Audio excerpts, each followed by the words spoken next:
maza kokawa.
Lallai mun gani koyo ga dan kwali ya ja hula, banda soyayya ni zai sa maza kokawa.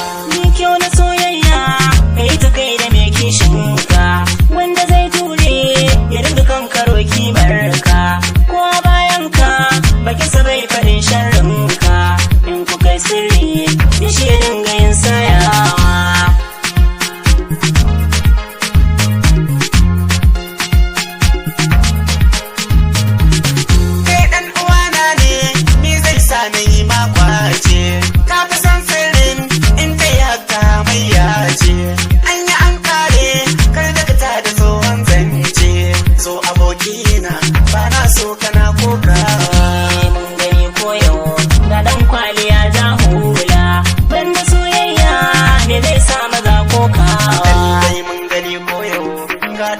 Ya ja hula, banda soyayya ni zai sa maza kokawa.